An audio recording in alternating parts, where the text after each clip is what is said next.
Welcome back to the Pair Program. I'm your host, Tim Winkler, joined as always by my co-host, Mike Gruen. Mike, you're a Maryland local. Do you know about the Calvert Cliffs nuclear power plant in Calvert County? I know about Calvert Cliffs. I don't know that I knew that there was a nuclear power plant out there. Yeah, there's a power plant over there. And you want to take a guess on the percentage of electricity that it supplies to the state of Maryland? I do not want to hazard a guess because I'm going to be wrong no matter what. Throw a number. Throw a wild number out there. I'm not going to throw a wild. I'm getting 15%.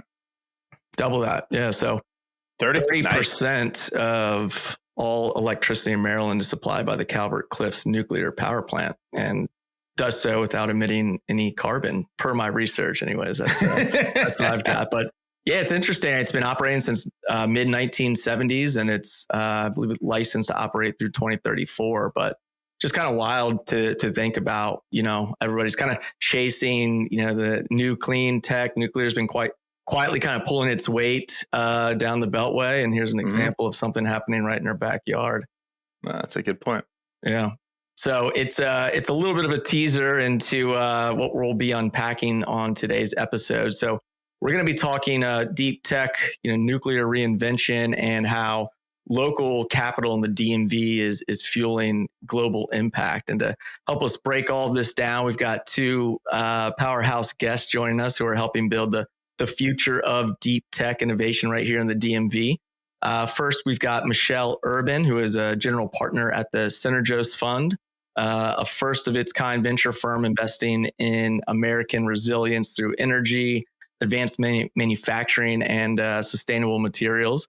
And alongside Michelle, we have Ed McGinnis, who's the founder and CEO of Curio, a nuclear innovation company that's rethinking how we power the planet. And after decades of leading U.S. nuclear energy policy at the Department of Energy, he's now doing this on the industry side with Curio. So with both of these folks here, we're going to dive into, you know, how local investments are driving global impact, and everything from reshoring supply chains to scaling, you know, mission-driven companies right here in the DMV. I'm looking forward to it. So Michelle and Ed, thank you both for joining us on the Pair Program today. Pleasure to be here. Thanks, Tim. Awesome. All right. Now, before we dive into the heavy stuff, we're going to kick things off with a fun segment that we call Pair Me Up.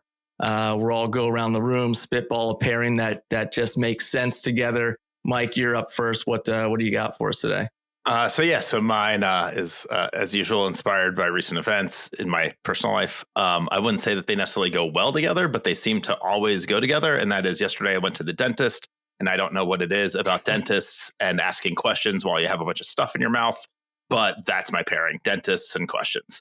It's always fun when they're, and you can't just like blink once or twice for yes and no. It's like, how's it going? Anyway, so that's my pairing. All growing up, I've always had dentists that ask questions. I am very excited, though. For the last few years, we've had the same hygienist, and she is phenomenal. She doesn't ask any questions. She just quietly hums, and it's very, very pleasant and relaxing experience. But yeah. As best that we like to not duplicate any pairings, it's getting hard at this point because we've been doing this podcast for 3 years now. But that was one of my first ones, was trips to the dentist and inopportune conversations. Oh, is it really? I totally forgot about that. It's one of my favorites, but it's a good one. Stands true today. It's like they never really quite learn that you can't respond, you know, when you got a bunch of galls in your mouth or whatever it might be. It's funny because even as I was thinking, I was like, I feel like I might have done this one before. And I looked through all of the ones I've done and didn't see it. I forgot that to look through the ones that you had done. Yeah, it's getting tough. It's getting tough. Yeah, getting tough. Cool. Yeah, it's super relatable. Excellent. I'll jump in real quick with my pairing. So I'm going to go with summertime and splash pads. So my wife and daughter, they've been making the rounds to all these local splash pads in the Northern Virginia area. And I feel like these weren't really a thing when I was a kid. I don't recall them, but now you can't really walk through like a town center without seeing, you know, these massive kind of like water fountains just kind of honestly offering tons of fun for kids. And I'd say the best perk of all is that they're all free to enjoy. So they're going to keep that up with the heat wave that's blasting the region on the East Coast. But that'll be my pairing for today is summertime and splash pads. Yes. You been, Mike? You have you ever explored one of these with the kids? Yeah, I mean, we used to when the kids were but, small. Yeah, now the kids are older, but yeah, we used to do all that stuff. Yeah. Well, prime time for a 2-year-old. Exactly. I'm expert on that. I can tell you all the ones that we have in DC, and one of the best is Langdon Pool. Oh, nice. Good plug. So my pairing is a little bit unusual. I love soft serve ice cream with French fries. Oh, okay. I've heard of this before. I've heard of it with like Wendy's Frosties. Actually, is like a little bit of a hack. The fries and the Frosty. Is there a go-to soft serve spot you want to throw out there? Absolutely. Ube soft serve ice cream. Joya Burger, one of my friend's places, newly opened in Glover Park in Mount Pleasant. But I'm a big foodie, and gosh, just that salty and sweet and cold just kind of makes the best combination, and makes me happy. I love it. And Michelle, quick intro on your side. Sure. So I'm general partner of the Synergos Fund and a 5-year resident of the District of Columbia, really setting our roots down here. I have a 6.5-year-old. I tell you, we moved here April of 2020, beginning of the pandemic. We thought it was the middle, drove from New York, saw 3 cars. And, the district and the families here have welcomed us so much that, call it 2 years ago, we decided to really stay here. Nice. And here, both on a professional basis, the Synergos Fund is registered in the District of Columbia. And my kid goes to school here. Even on a philanthropy aspect, I do a lot of work with the DC Tech and Venture Coalition, really making DC a destination for innovation. Well, we're glad to have you here. Excited to learn a little bit more about the innovation stemming out of the Synergos Fund. So excellent, Ed. Quick intro and your pairing. Indeed. Well, after 25 years living in Northern Virginia, about 3 years ago, moved to DC to the West End. And I will say my pair me up is living in the West End, and on the weekends, just walking through the neighborhoods and discovering and enjoying all these amazing little restaurants, cool vibes, Bar Angie to Ballo's to so many, and just discovering the neighborhood. It's a great. That's cool. That's awesome. Yeah, very walkable. That's awesome to hear. And a lot of shade too. With heat like this, we have a lot of Yeah, hey, I bet. A little different than Northern Virginia. It feels like just a lot of little mini metropolises spread throughout, but you've got everything really consolidated in DC. I've lived in a DMV area. I'm dating myself since 87. I went to graduate school at American University. So I've lived in areas of Maryland, Virginia, DC, and I'm still discovering areas of DC. And there are areas that weren't around, like the Wharf and other things that we have now. Sure. But as way of brief introduction, I was in the U.S. Department of Energy for 30 years. I grew up in New Orleans, Louisiana, moved up here. That was my goal and aspiration, the center of everything, having been a poli-sci undergrad and international relations grad. And so I'm president and CEO of Curio. I do want to clarify that the founders, 2 brothers from New York, are awesome. They're brothers from a different mother. No, we're not identical twins, though, or triplets. But I love them nonetheless. And they're the visionaries and founders of the company. And I just was blessed to be able to come in at the right time, having met them at the White House when I was working there at the tail end of my career in the Department of Energy. So nice. Yeah, excited to learn a little bit more about the work you all are doing, and we'll get into that here in just a minute. But yeah, we'll put a bow on the Pair Me Up segment. I love the diversity here, from the dentist to to the food to sightseeing and enjoying the local community.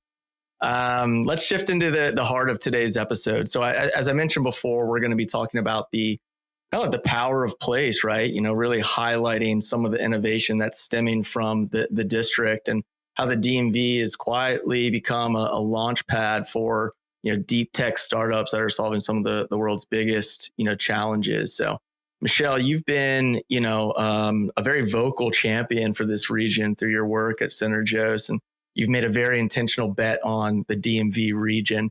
Talk to me about why, this geography is so important to the thesis at Synergos. It's interesting because we couldn't have had this podcast with a better pairing with Ed. In the last 2 years, I've been using the word serendipitous quite a bit. And I met Ed at, what is that club? At the Cosmos Club. The Cosmos Club. Through the invitation of his best friend in life, right? That we had in common. And at that drinks, his friend said, there's this company I really like. And it was Ed's company. It was Curio. And I tell you, at that time, the Philippines was just finalizing the terms of its 123 agreement, or agreeing to the terms of the 123 agreement with the US. And therefore, there was personal interest for me to look at a company in nuclear.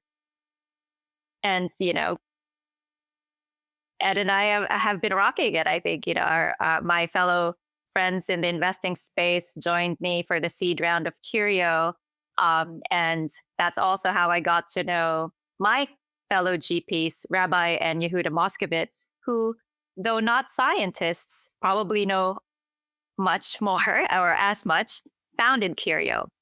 So emulating upon the success of this transformative company that Ed has been spearheading, leading on a day-to-day basis, we launched the fund, the Synergos Fund, to follow this approach of investing in impactful companies that are solving persistent challenges, right? So we're talking about nuclear today, but that, it's not just energy, right? We have food and health industries, part of our life. We always talk about the pyramid. These are the basic and foundational needs for people to be satisfied and to be happy.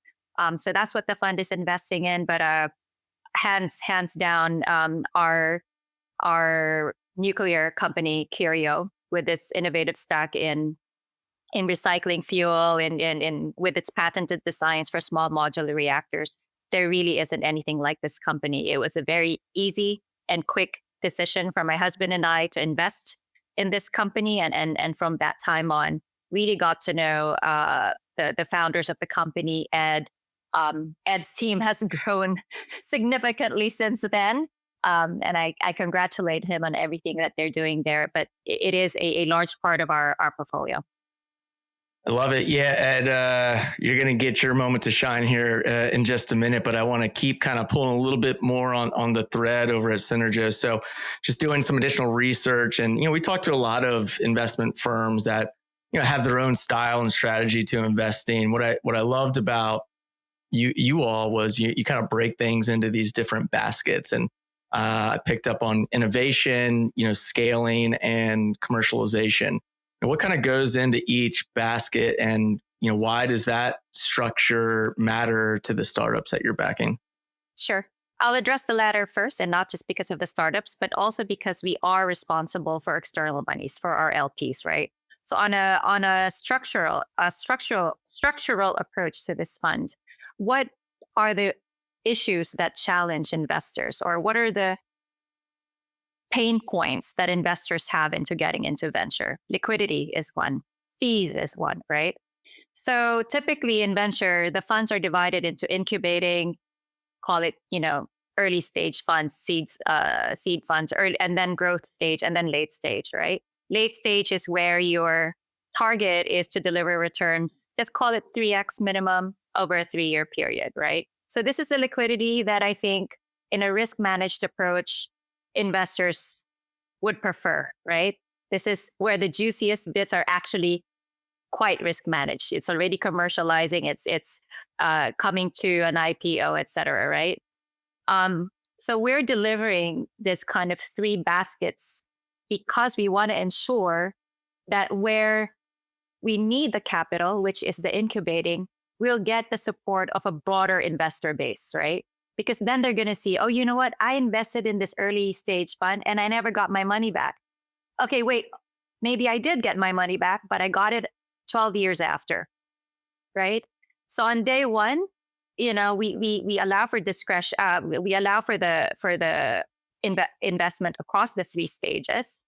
But the point is to ensure that these deep tech companies get support throughout the life of throughout their journey as a company to a successful outcome, right? So it is interesting. And after our investors meet a minimum threshold, they can actually dial up to these different areas, to these different categories, right? So that cadence of allowing and allowing for distributions, in our minds, in 6 to 7 years, we would have at least returned your initial investment, right? On a time basis, that's still a lot lower than what folks are experiencing investing in these clean technologies and these I call it capital intensive companies. And because we're able to multiply their investments given these separate sections, and also, right, we're hopeful that we're able to capture more and more of their investments. So this is in fact an evergreen fund. We don't build in a withdrawal period for the investors. What is built in terms of liquidity is that we are investing in late stage. So, when we commit to a company, we commit for their success. We're about durable companies. I'll use Curio as an example. It could exit via an IPO. It could have IPO'd already, and I'm sure Ed can talk about that better than I can. But it has remained private because it still has a lot. You don't want to be under the purview of public shareholders, right? At this point, when you're really growing your technology, growing your base, but it needs a lot of funding. It's this company has been very fortunate, and with the hard work and the knowledge and expertise in the team, they continue to win awards. So this is what we want to bring into other energy companies. We have a waste to electricity company that's not going to be emitting carbon, right? And not only are investors getting their liquidity, they're also able to make impactful investments, right? So why wouldn't you? Why wouldn't you invest in the DMV where you've got the policymakers next door? Why wouldn't you come here when on a commercializing, let's assume you're able to commercialize in these technologies in the US. There will be use cases outside of the US. And guess what we have here? We have all of the embassies here. So we spend a lot of time in the Synergos Fund meeting with the embassies, whether it's their economic or science counselors, to really talk about solutions, to really talk about collaborating, to talk about mobilizing quantum of capital to these companies that, again, solve persistent, not just US challenges, global challenges. Supply chain, I think it's a collaborative effort. It's not just a US supply chain. I think we help our friends, right? Yeah, I appreciate the creative approach, right? Because this isn't just SaaS-based, flash in the pan, technology startups, right? We're talking about deep tech that are very, dependent on a lot of, regulations and policies, and those take time. And so having a creative outlet to the capital is, essential for some of these longer term solutions. We talk about it a lot on the podcast because a lot of it's, tied to national security initiatives. And, these are, going through a lot of red tape, a lot of bureaucracy that, you need investors that are, going to have some patience and understand that the time to see those through for some very large global impacts like you're describing is key. I did want to say, Tim, that being in DC is very critical, right? Because we're not just going to have US monies. We need more than what is available from private investors in our area, right? International investors know that the US is still the center for innovation. And I think the access to non-dilutive capital, whether it's, an agricultural technology, and by the way, agricultural structural technology hasn't had its support, the necessary support.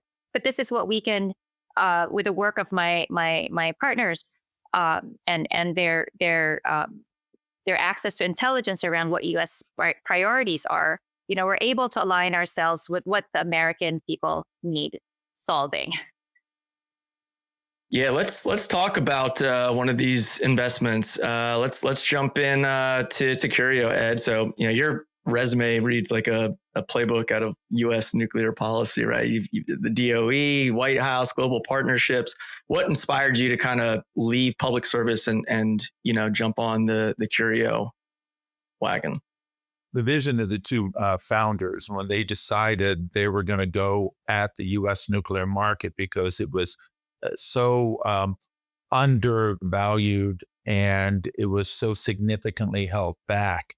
And they rightfully, in my humble opinion, saw a way to crack open and get into the market in a very, very uncrowded lane of the nuclear sector. What I mean by that is right now, nuclear energy is the hottest stock in the country right now, and for many different reasons. But virtually all the nuclear companies and startups like the Bill Gates and the Sam Altmans, TerraPower, Oklo, they're all trying to get into the market through nuclear reactors. So let me give you a little context. The U.S. nuclear sector is still the largest in the world. We have 94 nuclear reactors. It's about 25 reactors around the world. That means we have the largest amount of so-called nuclear waste. That's a term developed by the U.S. government, not because technically it's waste, but therein lies our opportunity.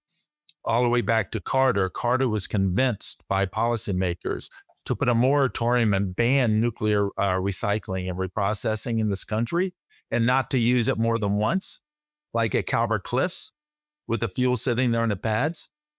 And not because there's not a tremendous amount of value, but because of international security implications to the way reprocessing and recycling was being done back in the 70s, which ironically, the nuclear sector and the waste recycling sector has developed so little. It has been so stagnant.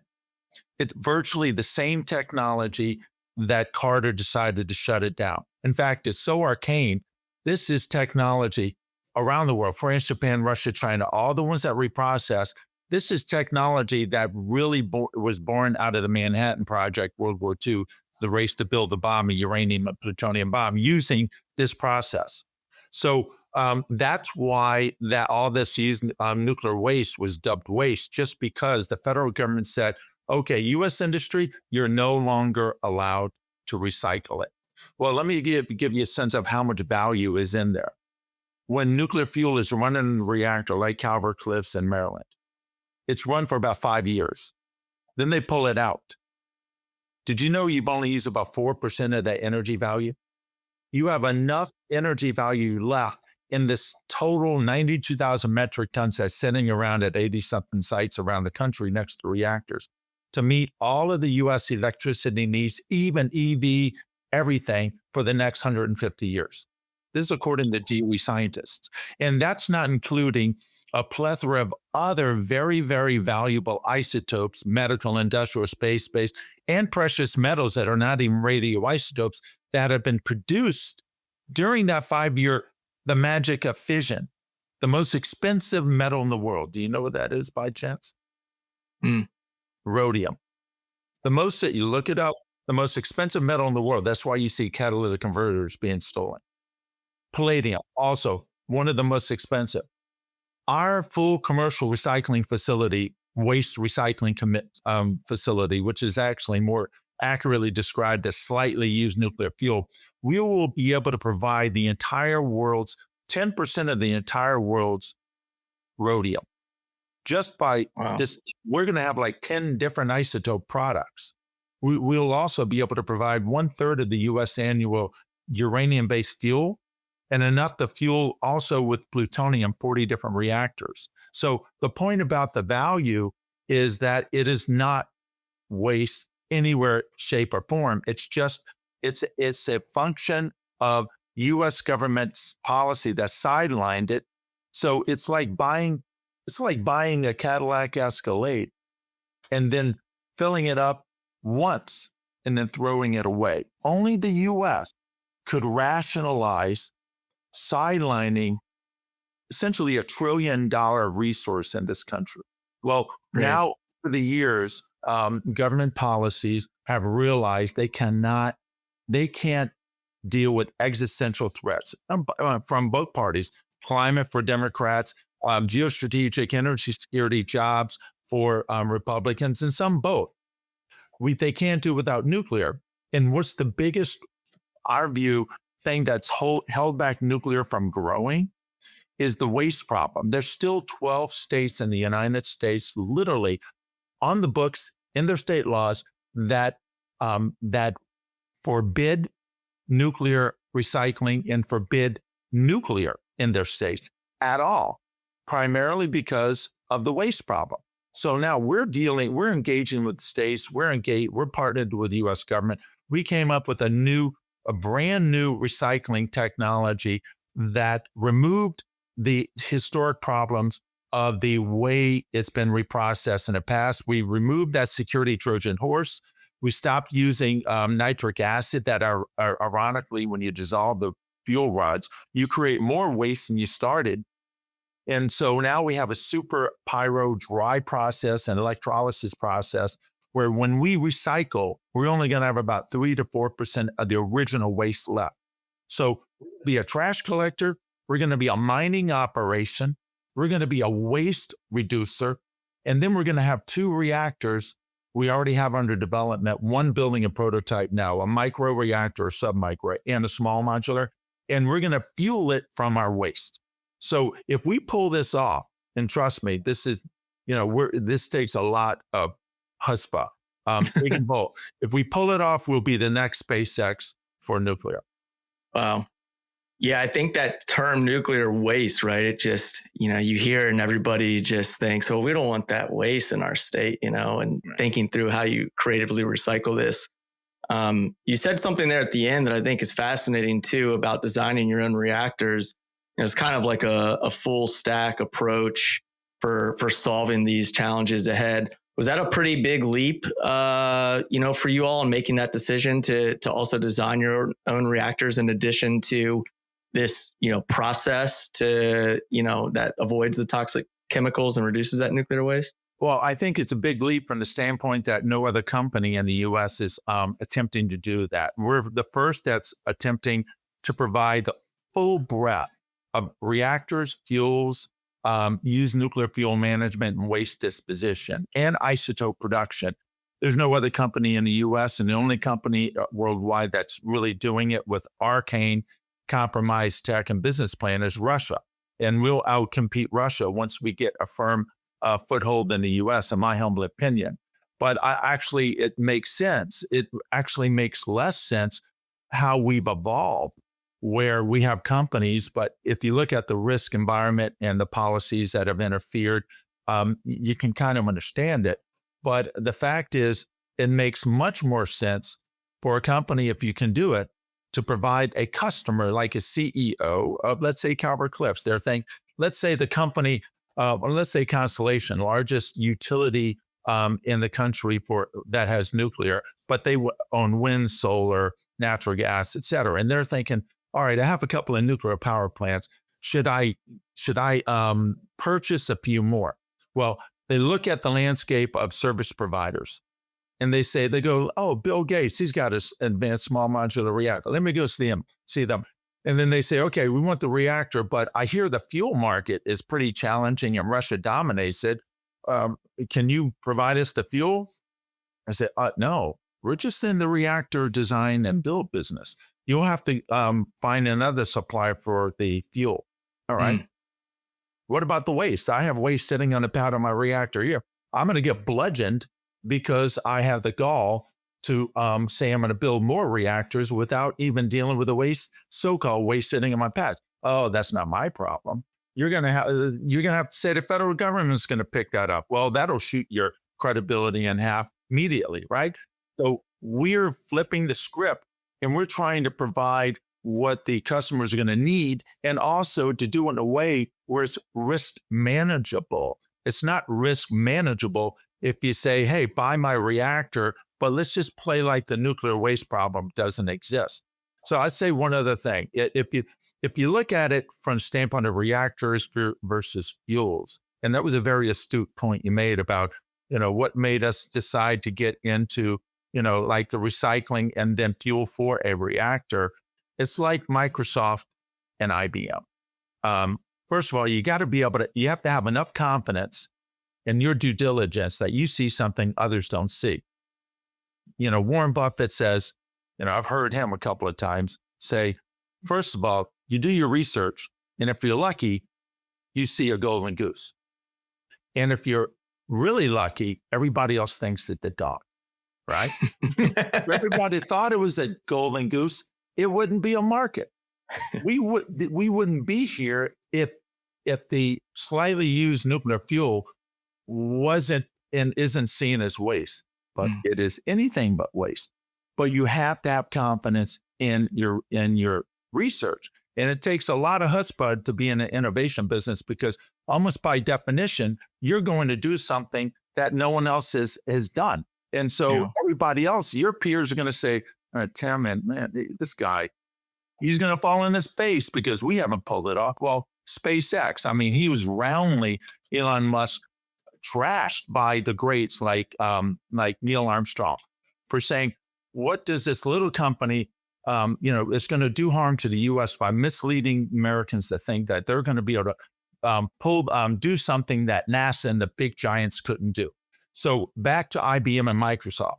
Microsoft comes in after basically working out of a garage, and then they see the future. It's not hardware, it's software. All right.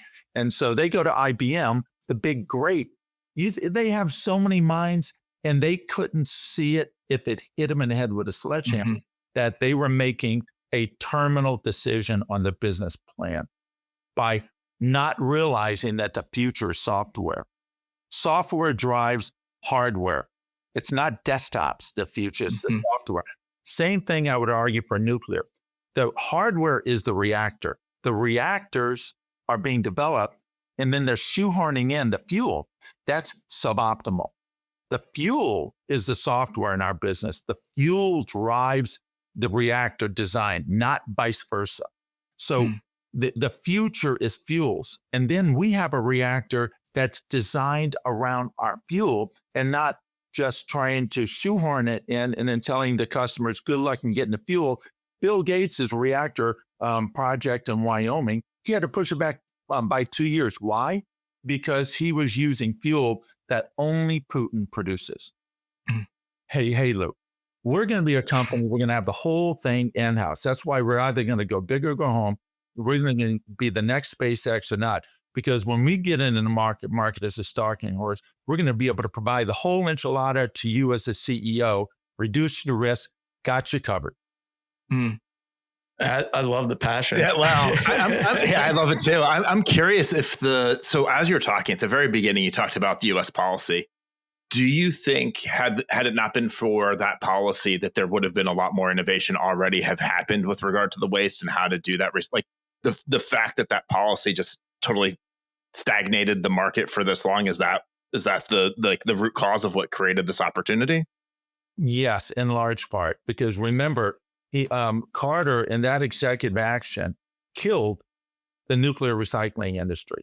We had companies that had billions in facilities and suddenly stranded assets. They lost their shorts. Oh, wow. And so there are companies that still to this day, I'll never do that again. And so it had a devastating impact. And the bizarre part is then they set the U.S. on this crazy path of coming up with like Yucca Mountain, where we got to figure out how to bury this material you've only used 4%. But the weird part is when it comes out of a reactor after 5 years, it does come out at arguably its highest level of radiotoxicity. That doesn't mean it is not 90% chock full of value. The trick is, how do you mine that when you can't touch that. You're doing it in this gigantic hot cell remotely. It's tricky to do. I'm confident that if Carter had not put a moratorium on it, and we have been, first of all, we wouldn't have the Yucca Mountain problem. We still we will have a residual amount of waste left.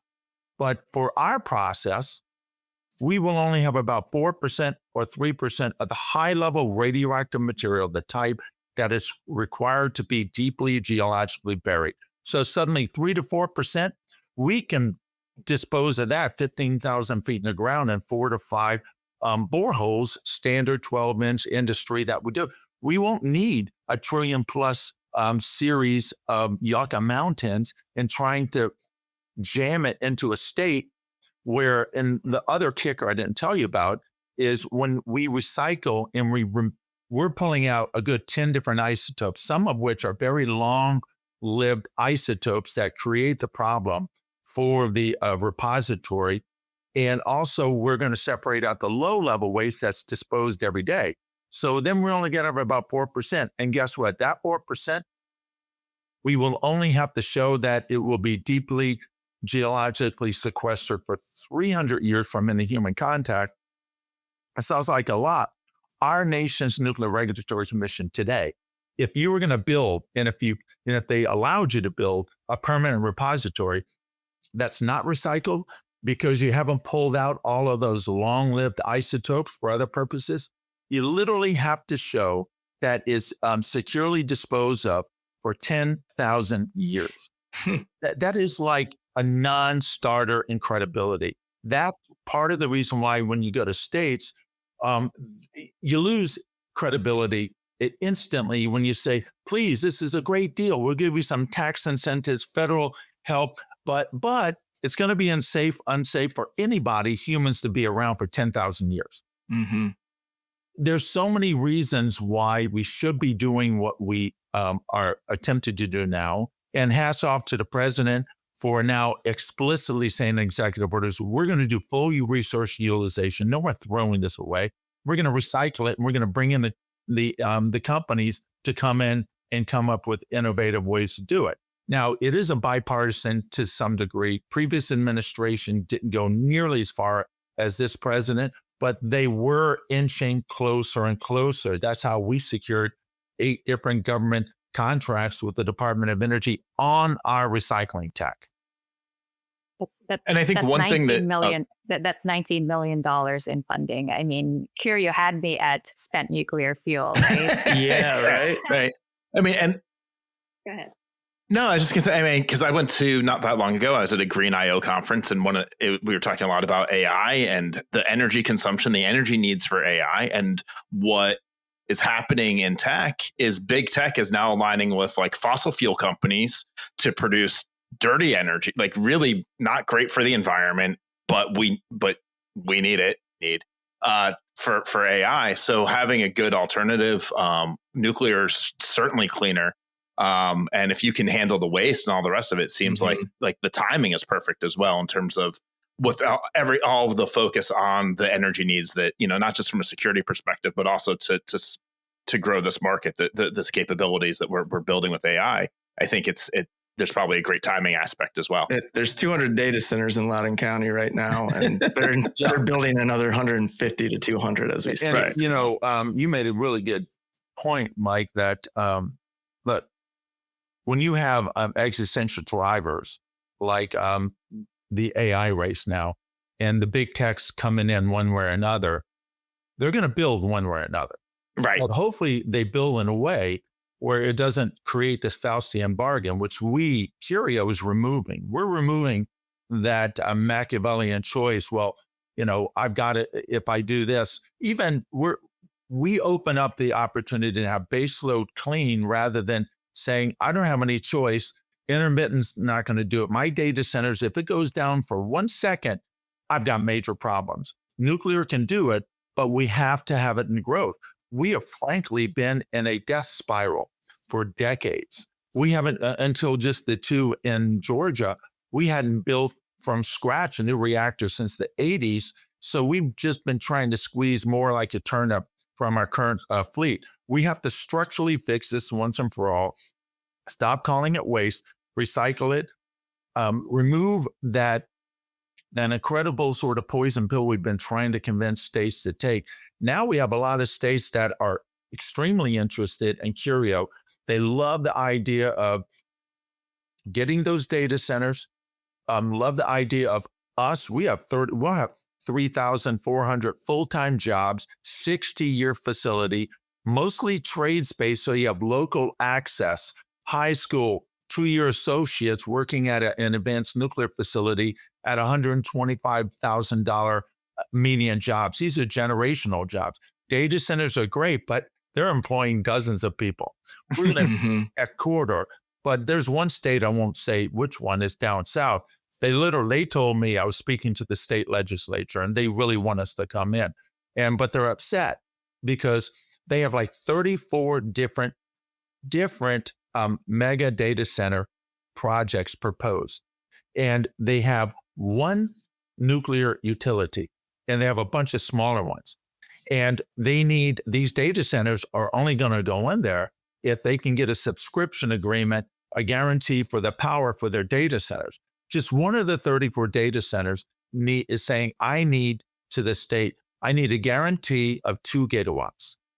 And the utility, what does the utility say?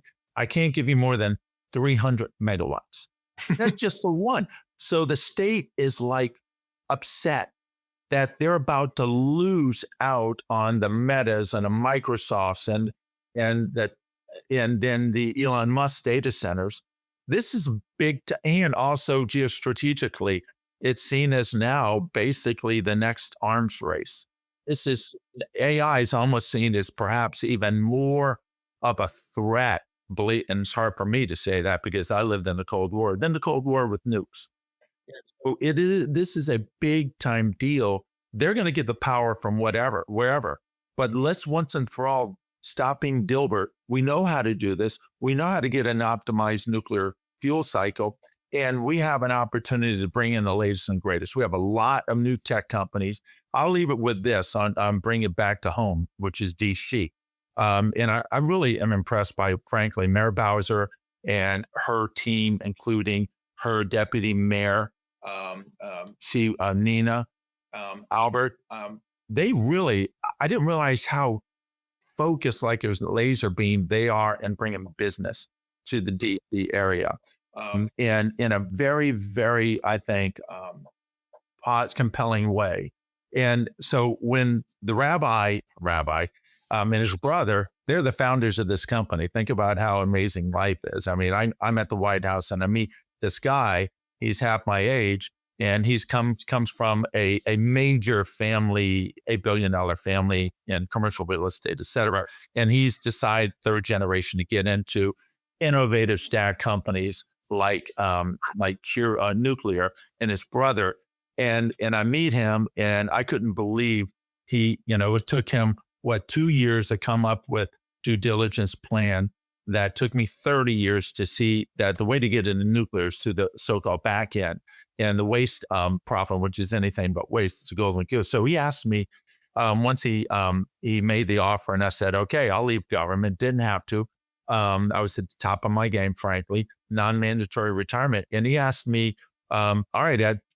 And I told Mayor Bowser this. He said, all right, Ed, where do you want to put your headquarters?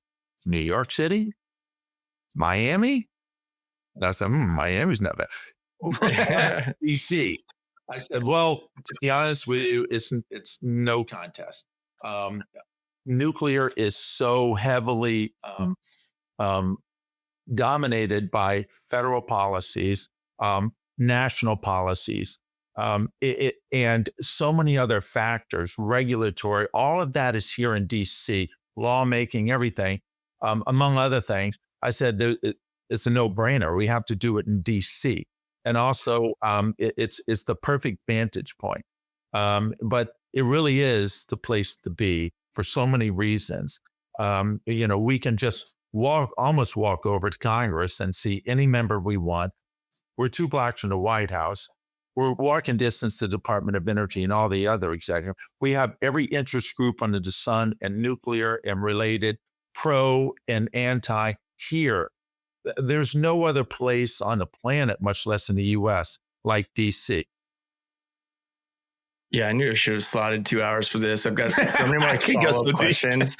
But just to make the most of our time, I want to kick it back over to you, Michelle, and spend a little bit more time just pulling a little bit on this thread of the DMV. You know, how do you and Synergos kind of see this DMV hub evolving as, you know, a central point for deep tech innovation over the next few years here? Sure. You know, with our investors following us and in fact participating already in the third round of Curio, you know, we know that the companies that we're looking at in due diligencing and planning to invest in are here in the DMV, and more specifically working with the deputy mayor's office and the mayor. You know, the mayor at her preview of her budget is doubling down on innovation. And I think that's the right way to do it. We're not as rich as our neighbors in Maryland and as yourselves in Virginia, but we can start somewhere, right? So the district is actually working on, you know, they have two specific ways for companies to get support. They have the Vitality Fund and the Growth Funds. We talk to them day in and day out because it's not Curio just beautifully started its existence in the district, right? So our other portfolio companies, we are encouraging them to also locate, if the headquarters cannot be located here, to have a representative or two in the district. I mean, we have talent in the district. We know that, right? My fellow mothers are MIT grads at the DOE, at other agencies and governments. And, you know, their skill sets could be I guess, parlayed into private jobs soon as they ramp off their government jobs, right? So we have talent in the district, which is why we want to continue here. And then policy really is critical to all of these deep impact. I mean, Ed has it, and he's rightfully CEO of Curio, given his deep knowledge on the policy playbook. And then as that continues to evolve, right? But I think, you know, Curio being located here will continue to be a hook for our Synergos Fund investors, right? We have international investors that, you know, from the Philippines, from Central America. And the story there is, you know, here in the US, we're addressing baseload need. We actually have electricity. We don't even think about how much we pay for electricity. I'm Filipino American. In the Philippines, people pay 50 to 60% of their median income for energy, for electricity. So these countries, right? Imagine a Curio closed loop solution, called it the late 2030s, 2040s. You know, it can be built there ultimately because the steel requirements are not a lot. It doesn't need the cement, truckloads of cement. You know, emerging markets have a lot to benefit or have a lot to gain by embracing nuclear. And I think here in the US, the headwinds of perception, I think, are addressed because we're all data and AI users, right? But in the Philippines, it's lights, right? It's air conditioning. So these are very basic. In Central America, one of the countries there late last year, because their other renewable power sources did not work, they actually had to turn on their coal. They had to fire up their coal plants. And I remember, and this is a Curio investor, he sent me a photo showing how clear the skies were. And then I guess a week later, how gray the skies were. So people actually felt that change, and hopefully they'll get a 1, 2, 3 agreement in place. Hopefully there'll be collaboration as an ally of the U.S. Around you know, what the best approach is to building a nuclear energy business to really support people. So it's an easy sell, honestly, nuclear these days. You know, when I first met Ed, I did worry about the headwinds of perception, the safety, but we just need to listen to what science has to say, right? Fukushima will always come up, you know, 3 Mile Island will come up. But again, there's written there is data and information that really helps us address these misperceptions, if I can call it that. And And people will require, even when we're done with nuclear, when we have this, we will, even if we've solved the problem for AI in terms of energy needs and demand, call it 20, 30 years from now, I bet you we're going to find other uses for energy, and we'll need even more energy technologies. For sure. Yeah, I want to put a bow on it with one final, kind of shout out from you, Ed. Thinking about the future of Curio, let's talk about what success looks like for you all over the next 5 to 10 years. So success is within the next 5 to 10 years, having a national solution to the nuclear waste by having one or more full-size commercial operating nuclear recycling facilities that's built in a way that is environmentally very, very conscious and friendly by using a dry process and not generating more waste with nitric acid, but getting down to 3-4%, by turning it into a tech corridor, multi-commodity extraction, bringing in valuable isotopes that we have supply chain problems for fighting cancer, for detecting leaks in the reactor pressure vessels for the Navy, to industrial everything. So many of them are from overseas. So having one or more, maybe East Coast, West Coast, the world's state-of-the-art, highest throughput, most compact size of a modern football field facilities operating, right? Curio facilities.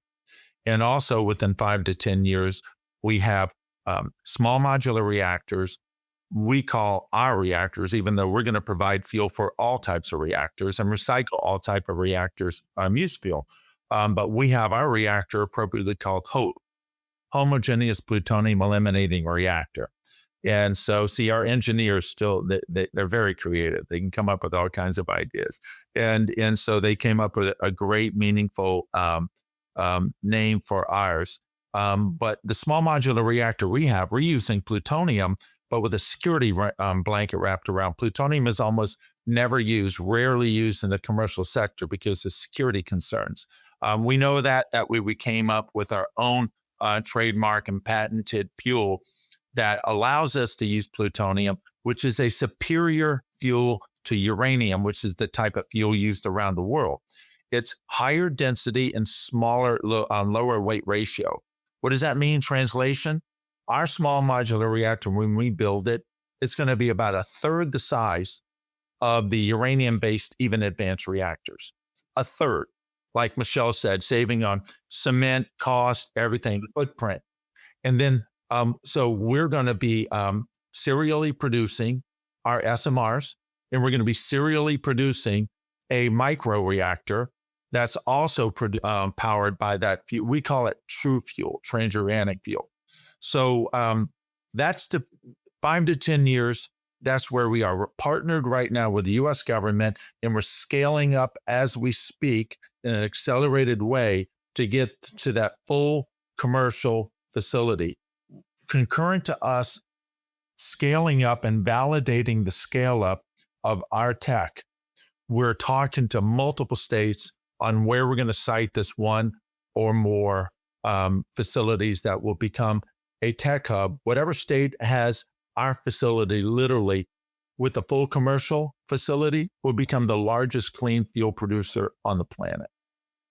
Wow. Well, we'll be standing on the sidelines, Mike and I, just eating popcorn and cheering you guys on. You can say, "Oh my Lord, 8 years ago, you were on a podcast, and now that's right." Done. Yeah, we'll be promoting the hell out of this. That's what we'll be doing. We'll be getting more eyes and ears behind the mission. That's the least that we can do. Certainly. You're one of the Well, thank you guys. I applaud you for the mission focused work that you're doing. In the essence of time, we're going to put a bow on the main conversation, transition to our final segment. Little fun rapid fire Q&A. We call it the 5-second scramble. Mike, why don't you lead us off with Ed, and then I will close with Michelle, and we'll wrap from there. Sounds good. All right.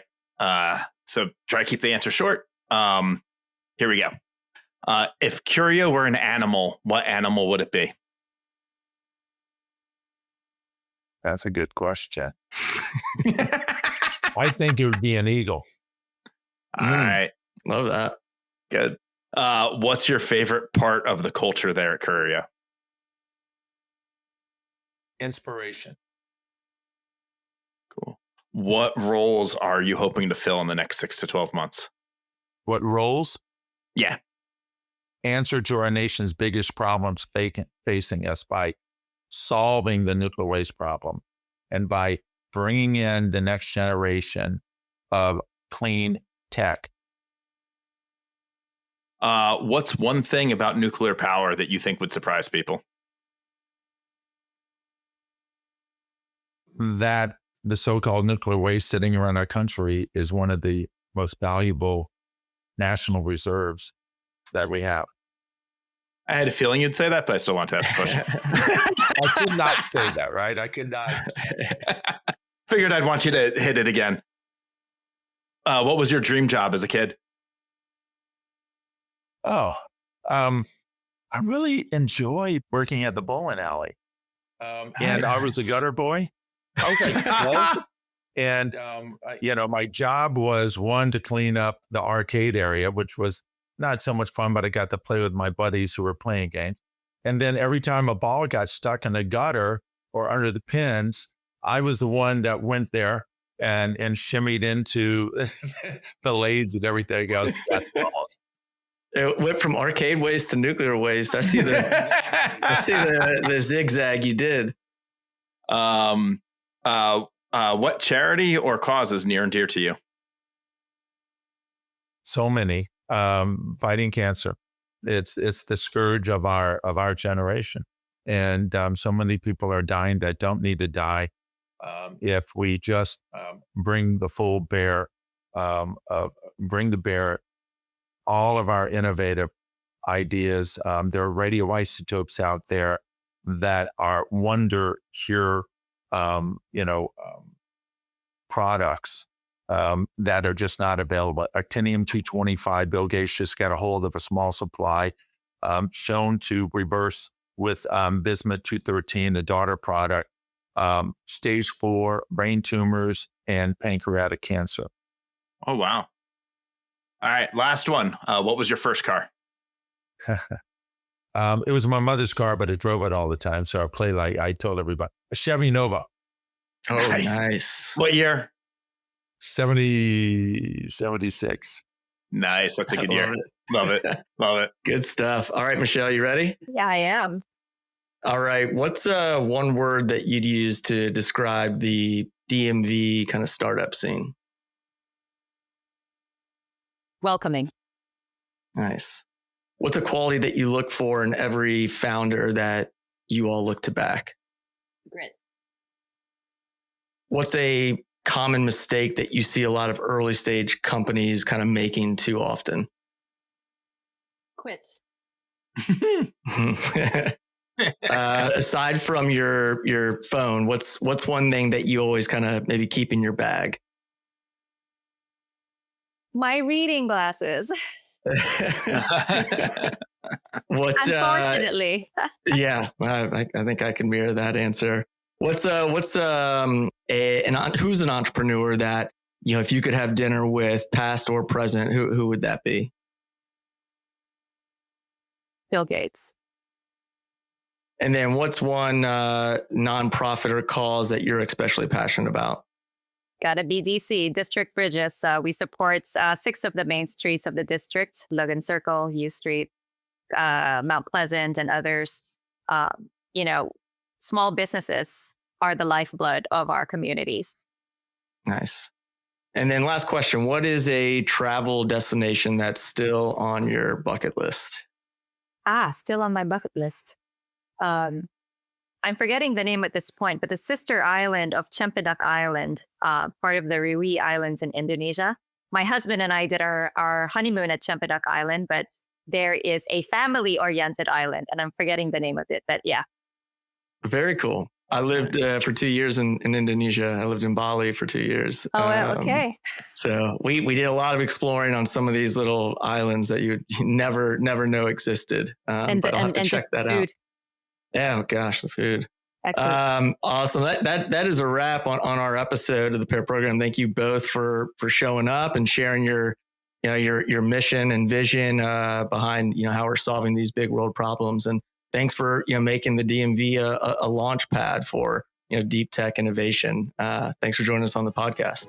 Thank you, and thank you for shedding light on what we're doing. We appreciate it. Awesome. Thank you. Awesome.